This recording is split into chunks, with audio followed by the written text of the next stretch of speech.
میرے نبی نے فرمایا صحابہ، موت کے بعد ہر شخص افسوس کرتا ہے، ہر شخص مرنے کے بعد، موت کے بعد افسوس کرتا ہے، روح کے نکل جانے کے بعد ہر ایک شخص افسوس کرتا ہے، ارمان کرتا ہے، روتا ہے، چیختا ہے، چلاتا ہے۔ صحابہ کرام نے عرض کی، یا رسول اللہ، گنہگار تو افسوس کرے، نیکوکار بھی افسوس کرے گا، نیکوکار بھی افسوس کرتا ہے، کیوں کرتا ہے؟ میرے کریم نبی نے فرمایا، مر جانے کے بعد گنہگار اس لیے افسوس کرتا ہے کہ وہ زندگی میں توبہ کیوں نہ کر سکا، بدکار اس لیے افسوس کرتا ہے کہ وہ اپنی زندگی میں اپنے رب سے صلح کیوں نہ کر سکا، اپنے ناراض رب کو کیوں نہ منا سکا، اور نیکوکار اس وجہ سے افسوس کرتا ہے کہ وہ اپنی زندگی میں اور زیادہ نیکیاں کیوں نہ کر سکا۔ جوانوں، میرے دامن میں پتھر دلوں کو موم کر دینے والا ایک واقعہ پڑا ہے، میرے دامن میں زندگی بدل دینے والا ایک واقعہ پڑا ہے، ایک سچا واقعہ پڑا ہے۔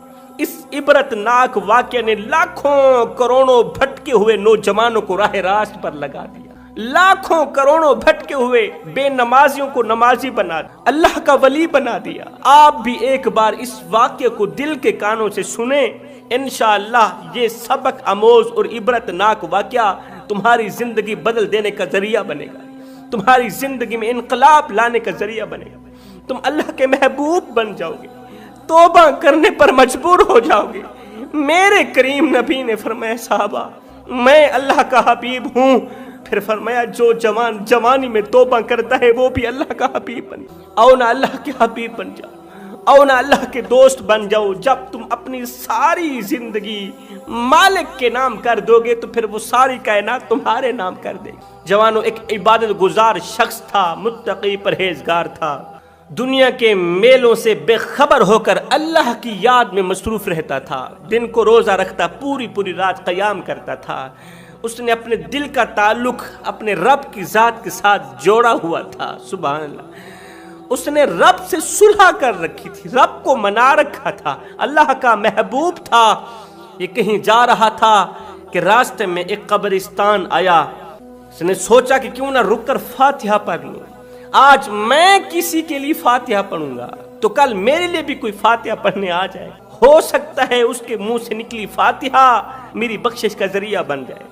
اس لیے جب تمہارا قبرستان کے گرد گزر ہو تو ضرور فاتحہ پڑھا کرو، ضرور ان کی بخشش کے لیے دعا مانگ کرو، ہو سکتا ہے تمہاری دعا ان کی بخشش کا ذریعہ بن جائے، ہو سکتا ہے تمہارے منہ سے نکلی ایک سورہ فاتحہ مرنے والوں کی بخشش کا ذریعہ بن جائے، ان کے درجات کی بلندی کا ذریعہ بن جائے۔ اس اللہ والے نے سوچا کیوں نہ رک کر فاتحہ پڑھی جائے۔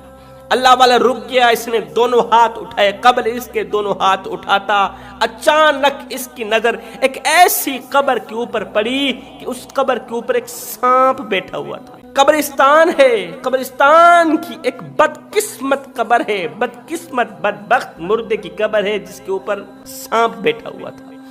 اللہ اکبر۔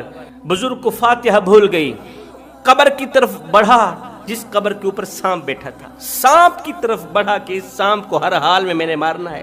سانپ کو مارنے کے لیے قبر کی طرف بڑھا، سانپ نے جیسے ہی اس اللہ والے کو دیکھا تو اسی قبر کے اندر چلا گیا، قبر کے اندر چھپ گیا۔ اللہ اکبر۔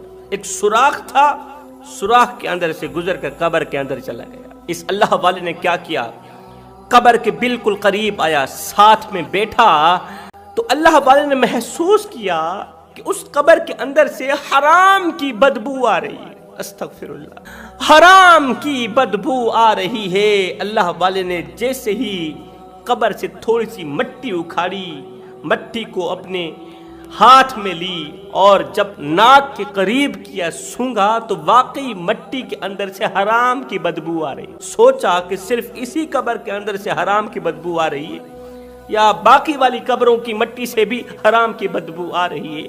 جب اس نے ساتھ والی قبر کی مٹی اکھاڑی، جب ناک کے قریب کی تو سونگ کر حیران رہ گیا، دنگ رہ گیا کہ اس قبر کی مٹی کے اندر سے کستوری کی خوشبو آ رہی ہے۔ سبحان اللہ۔ ایک کی قبر کی مٹی کے اندر سے حرام کی بدبو، دوسری قبر کی مٹی کے اندر سے کستوری کی خوشبو آ رہی ہے۔ دنگ رہ گیا، حیران رہ گیا، اللہ یہ ماجرا کیا ہے؟ میں اس ماجرے سے آگاہ ہونا چاہتا ہوں، اس کہانی سے، اس حقیقت سے آگاہ ہونا چاہتا ہوں۔ میں معلوم کرنا چاہتا ہوں کہ جس کی قبر کے اندر سے حرام کی بدبو آ رہی ہے اس نے زندگی کیسی گزاری، اور جس کی قبر کے اندر سے خوشبو آ رہی ہے ایسا لگتا ہے کہ اس کی قبر کے اندر گلاب کے پھول اگے ہوئے ہیں، جن کی خوشبو سے قبر میں عطر پھیلا ہوا ہو، اور قبر کے اندر سے اتنی پیاری خوشبو آ رہی ہے۔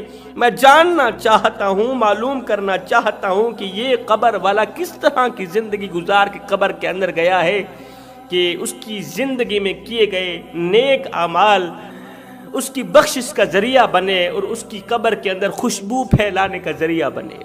اب اس دور میں کیا کیا جاتا تھا کہ قبروں کے اوپر پتھر رکھے جاتے تھے، اور ان پتھروں کے اوپر مرنے والے کا نام بھی لکھا جاتا تھا، اور مرنے والے کی عمر بھی لکھی جاتی تھی، اور مرنے والے کا پتہ بھی لکھا جاتا تھا کہ یہ فلاں شہر کا ہے، یہ مردہ فلاں گاؤں کا ہے۔ اللہ اکبر۔ اب اس نے جیسے یہ قبروں کے اوپر پڑے پتھروں کو دیکھا تو معلوم ہوا کہ یہ دونوں لڑکیوں کی قبریں ہیں، اور یہ دونوں لڑکیاں آپس میں بہنے لگتی ہیں۔ دونوں لڑکیوں کی قبریں ہیں، ایک کی عمر 20 سال ہے، دوسری کی عمر 25 سال ہے، اور یہ دونوں بہنے لگتی ہیں۔ ہائے، پتھر کے اوپر لکھے گئے پتے کو اس نے غور سے دیکھا کہ یہ کہاں کی رہنے والی ہیں، کون سے گاؤں کی رہنے والی ہیں۔ پھر کیا کیا، اسی پتے پر چل پڑا، اسی پتے پر چل پڑا، چلتا چلتا گھر تلاش کرتا کرتا پورا دن گزر گیا، شام کا وقت ہوا کہ اسی پتے پر پہنچ ہی گیا۔ اس نے دستک دی، دروازہ کھٹکھٹایا تو اندر سے ایک بوڑھی اماں باہر نکلی، بوڑھی عورت باہر نکلی۔ ہاں جی، تو کون ہے؟ کیسے آنا ہوا؟ کہاں سے آیا ہے؟ بھوکا ہے، روٹی دوں؟ پیاسا ہے، پانی دوں؟ لیکن میں بھی تمہاری طرح غریب ہوں، میرے گھر میں کھانے پینے کو کچھ نہیں ہے۔ اب اس بوڑھی اماں کے چہرے پر پریشانیوں اور مصیبتوں کے آثار نمودار تھے۔ اللہ اکبر۔ اس اللہ والے نے کہا کہ بوڑھی اماں یہ بتا کہ فلاں نام کی لڑکی اور فلاں نام کی لڑکی تیری کیا لگتی ہے؟ اس نے کہا وہ تو میری بیٹیاں تھیں، وہ تو کب کی مر چکی ہیں، بتاؤ ان کے بارے میں کیا پوچھنا چاہتے ہو، اور کیوں میری بیٹیوں کا نام لے رہے ہو؟ میری بیٹیوں کا نام لینے کی وجہ کیا ہے؟ جلدی بتاؤ کس وجہ سے آنا ہوا، اور میری بیٹیوں کا نام کیوں لے رہے ہو؟ کیا ہوا؟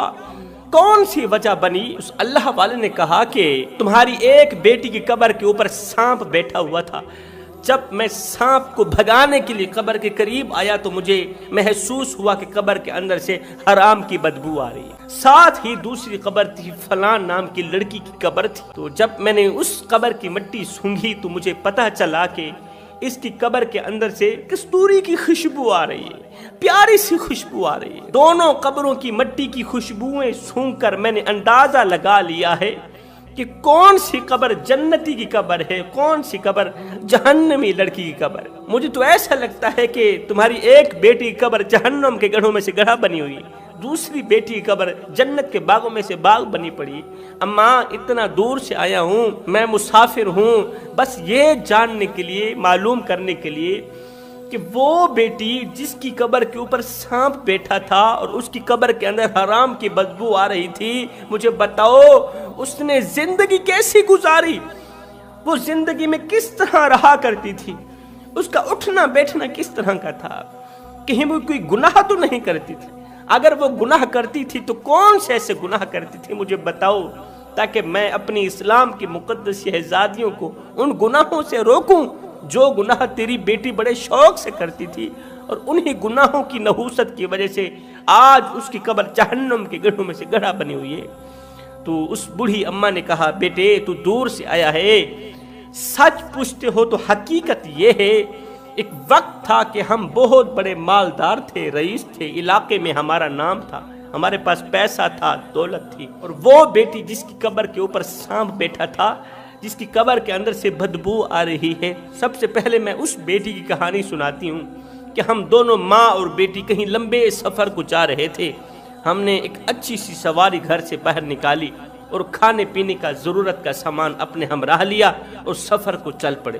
چلتے چلتے ہم صحرا کے درمیان جا پہنچے۔ 3 دن کا مسلسل ہم نے سفر کیا، صحرا میں جا پہنچے ہم نے دیکھا کہ ایک شخص تھا، اس کے ساتھ اس کا ایک ننھا سا بیٹا بھی تھا۔ ایک شخص تھا، اس کا ایک ننھا سا بیٹا تھا، اور وہ شخص زاروں قطار رو رہا تھا۔ اس کا بیٹا بھی زاروں قطار رو رہا تھا، چیخ رہا تھا، چلا رہا تھا۔ تو انہوں نے جب دور سے ہماری سواریوں کو آتے دیکھا، دور سے جب ہمیں آتے دیکھا، تو وہ سڑک کے اوپر، راستے کے اوپر لیٹ گئے۔ ہم جب ان کے قریب پہنچے تو میری بیٹی سواری سے نیچے اتری، گھوڑے سے نیچے اتری، تو ان کو کہا کہ تمہیں کیا تکلیف ہے، تم ایک سائڈ پہ ہو جاؤ، مسافروں کو کیوں ڈسٹرب کر رہے ہو؟ تو وہ شخص رونے لگا، کہنے لگا کہ ہم بھی آپ کی طرح مسافر تھے، کھانے پینے کا سامان ختم ہو گیا، ہمارے پاس کھانے پینے کا سامان نہیں ہے، ہم 3 دن کے مسلسل بھوکے ہیں۔ میری تو خیر ہے، چلو میں تو برداشت کر لوں گا، اور میرا یہ جو ننھا سا بیٹا ہے، اس کی خشک زبان پانی مانگ رہی ہے، خشک حلق پانی مانگ رہی ہے، اس کے چہرے پر بھوک کے آثار نمودار ہے۔ خدارا میری بہن، اگر تیرے پاس 2 گھونٹ پانی کے ہوں تو میرے اسی بیٹے کو پلا دو، میں تیرے لیے ڈھیروں دعائیں کروں گا، میں تیری لمبی عمر کے لیے دعائیں کروں گا۔ خدارا اگر 2 گھونٹ پانی کے مل جائیں تو یہ احسان میں مرتے دم تک نہیں بھولوں گا۔ وہ بوڑھی اماں کہنے لگی کہ میری بیٹی کے پاس پانی بھی تھا، کھانے پینے کا ساز و سامان تھا، بس پیسہ تھا، دولت تھی، دولت کے گھمنڈ میں آ کر اس کے اندر تکبر اس قدر تھا، غرور اس قدر تھا کہ پانی کے ہونے کے باوجود بھی، کھانے پینے کا ساز و سامان ہونے کے باوجود بھی، اس میری بیٹی نے اس شخص کو، اس کے ننھے سے بیٹے کو دھکے دے کر راستے سے ہٹا دیا اور سواری کے اوپر بیٹھ کر آگے کو نکل گئی۔ میں اپنی بیٹی کو کہتی رہی کہ اس کو پانی دے دو، کھانے پینے کا سامان ہے، اسے دے دو، یہ بھی ہماری طرح کا مسافر تھا۔ آج یہ دونوں بیچارے زندگی موت کی جنگ لڑ رہے ہیں اور کچھ نہیں کر سکتے، پانی کے 2 گھونٹ تو پلا سکتے ہیں نا، کھانے کے 2 لقمے تو دے سکتے ہیں نا، لیکن میری بیٹی کو ذرا بھی رحم نہ آیا، میری بیٹی کو ان کی حالت زار پر ذرا بھی ترس نہ آیا۔ میری بیٹی اپنی منزل کو رواں دوا۔ ہم جب واپسی کی طرف روانہ ہوئے، جب ہمارا اسی راستے سے گزر ہوا تو ہم نے کیا دیکھا، وہ دونوں باپ بیٹی اسی جگہ پر مرے پڑے تھے۔ وہ باپ بھی مرا پڑا تھا، وہ بیٹا بھی مرا پڑا تھا۔ ہمارے 2 گھونٹ پانی کے نہ دینے کی وجہ سے باپ بھی مر گیا اور بیٹا بھی مر گیا۔ کس کی وجہ سے مرا؟ میری اس منحوسہ بیٹی کی وجہ سے مرا۔ کس کی وجہ سے یہ دونوں مرے؟ اس کی موت کی ذمہ دار کون تھے؟ ہم دونوں تھے۔ پانی نہ دینے کی وجہ سے معصوم سا بیٹا بھی مر گیا اور باپ بھی مر گیا۔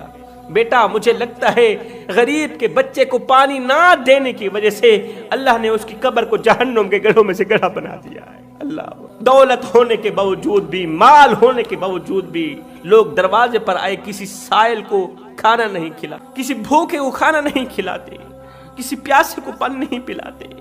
اللہ اکبر، یہ مال نہیں، یہ اللہ کی طرف سے وبال بن کر آیا ہے۔ قیامت کے دن یہی مال تمہارے لیے جہنم کے گڑھوں میں سے گڑھا بن جائے گا۔ ایسے مال سے بچو میرے بھائیوں، جو اللہ کی غریب مخلوق کے کام نہ آئے۔ کہنے لگی میری بیٹی کے اس ایک گناہ نے اس کی زندگی بھی تباہ کر ڈالی، اس کی آخرت بھی تباہ کر ڈالی۔ جوانی ہی جوانی میں وہ مر گئی، خاک میں مل گئی۔ اس کی میں، اس کا تکبر، اس کا غرور، اس کا حسن، اس کی جوانی خاک میں مل گئی۔ اللہ تعالیٰ نے اس کی عمر سے برکت بھی اٹھا لی اور اسے موت کی دبوچ میں دے دیا۔ کہنے لگی وہ بدبخت سود کا کاروبار کرتی تھی، وہ بدبخت غیبت کرتی تھی، چغلی کرتی تھی۔ غیبت اور چغلی کی وجہ سے آج اس کی قبر کے اندر سے حرام کی بدبو۔ میرے رسول کریم صلی اللہ علیہ وسلم کا فرمان عالی شان ہے، جس نے بھائی کی غیبت کی وہ ایسے سمجھے کہ اس نے مردہ بھائی کا گوشت کھایا۔ مردہ بھائی کا اس نے گوشت کھایا ہے جس نے بھائی کی غیبت کی۔ غیبت سے بچنا، وہ دنیا میں غیبت کرتی تھی، چغلی کرتی تھی، غریبوں کی مدد نہیں کرتی تھی۔ آج اس کی قبر کے اندر کیڑے ہیں، بچھو ہیں۔ غیبت اور چغلی کی وجہ سے اس کی قبر کے اندر سے حرام کی بدبو آ رہی۔ تو اللہ والا پوچھنے لگا کہ وہ تیری بیٹی جس کی قبر کے اندر سے خوشبو آ رہی ہے، کستوری کی خوشبو آ رہی ہے، بتا تو صحیح اس کی زندگی کیسے گزری، وہ اپنی زندگی کیسے گزار کے گئی؟ اللہ اکبر۔